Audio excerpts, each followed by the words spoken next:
आपण बघत आहात DPA न्यूज मराठी, शोध सत्य बातमीचा।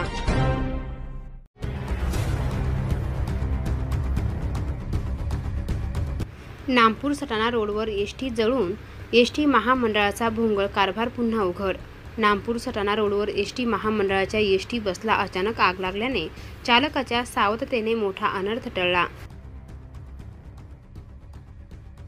चालकाने प्रसंग सावधान राखत बस रस्त्याच्या कडेला लावून प्रवाशांना सुखरूप खाली उतरवले।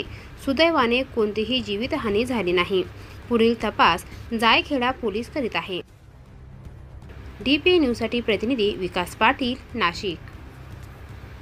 DPA न्यूज मराठी, जनतेचा न्याय हक्कासाठी एक पाऊल पुढे, आवाज जनतेचा, विश्वास जनतेचा। DPA news Marathi.